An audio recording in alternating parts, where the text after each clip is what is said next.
I'm sure most of you are aware of the recent events involving Iran.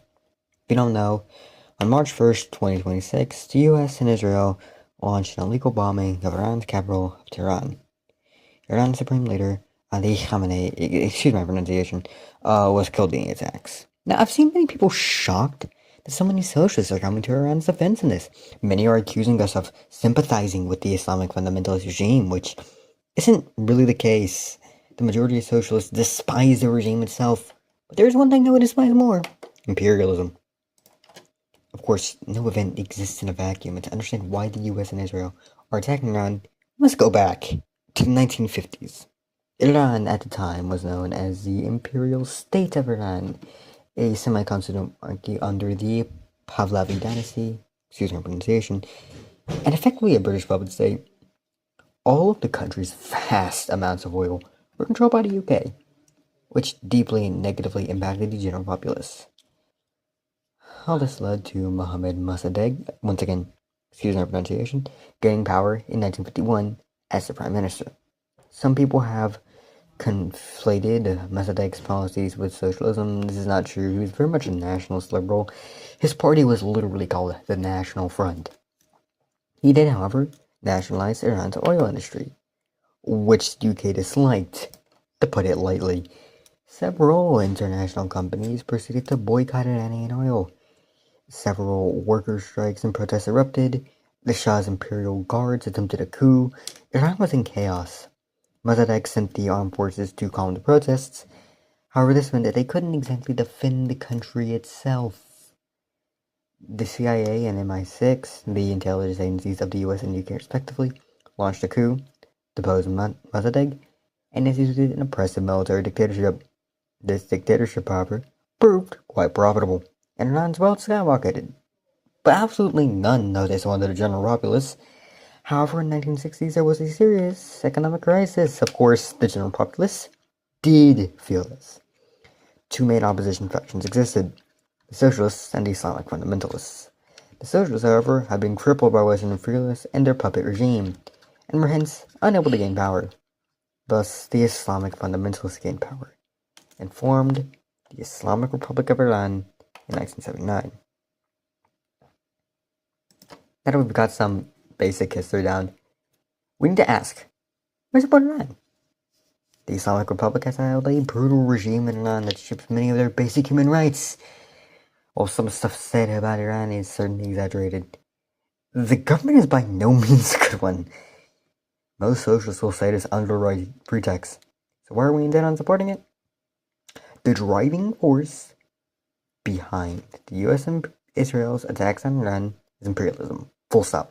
The Islamic Republic has been relatively anti-imperialist and has stopped foreign actors from controlling its oil. The same exact reason for the bombing of Caracas earlier this year.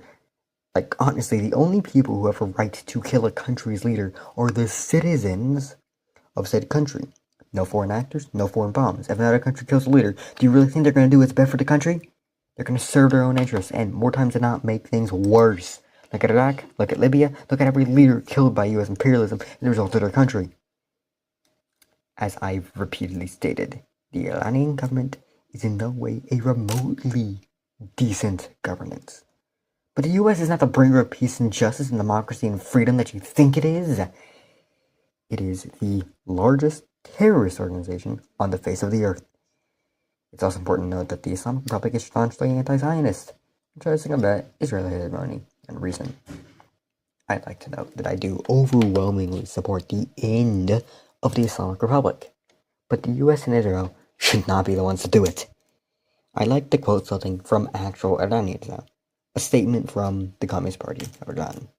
This devastating war has cast its shadow over Iran and the region at a time when, over the past 8 years, Iranian society has endured the blade of oppression from the brutal Islamic Republic, along with poverty, economic hardship, and international sanctions.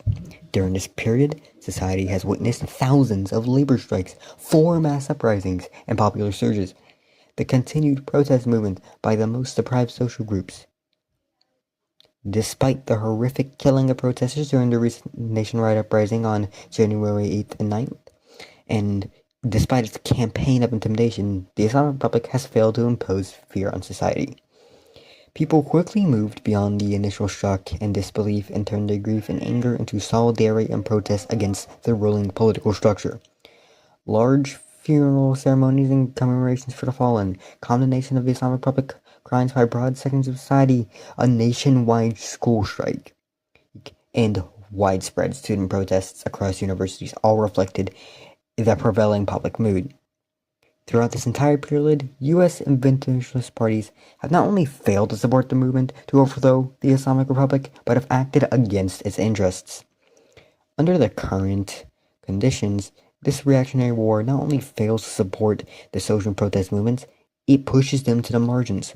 No matter how smart, precise, pre-planned, or so hard humanitarian a war claims to be, like any other reactionary war, it brings killing, destruction, and displacement. Under these realities and wartime conditions, people place safety and survival at the top of their priorities, and protest movements lose momentum. As a result, social movement activists shift their focus to concentrate on reducing the war's destructive impact on people's works, lives, and security. In such circumstances, socialists, radical, and progressive activists in the labor movements and many other social movements, especially student and youth activists in urban areas, must firmly reject this capitalist and reactionary war. At the same time, they must strengthen unity and solidarity among the people and organize volunteer groups and aid committees to reduce the war's harm to people's lives and safety. In such conditions, ending the war requires overthrowing the Islamic Republic, and we must intensify the organized struggle to bring down this regime. At the same time, we must continually warn people not to fall once again for the directives and calls of Trump, Netanyahu, and Reza Pahlavi. An uprising to overthrow the Islamic Republic does not erupt spontaneously. It marks the peak of organization within a nationwide mass movement. Only the united and determined will of all leaders and activists in the legal social movements can achieve this goal. We must act without delay to organize and consolidate this collective will. The Communist Party of Iran declares the war between the United States and Israel and the Islamic Republic continues the policies they have pursued so far and, on both sides, serves as a reactionary and capitalist war.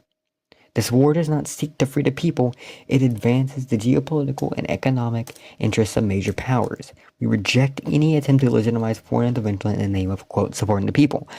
Historical experience shows that imperialist missile strikes and bombings do not bring liberation to the masses. In recent years, military assaults on Afghanistan, Iraq, Syria, and Libya have clearly shown that major power interventions have brought nothing to the people except destroyed infrastructure, deeper poverty, chronic instability, and stronger reactionary forces.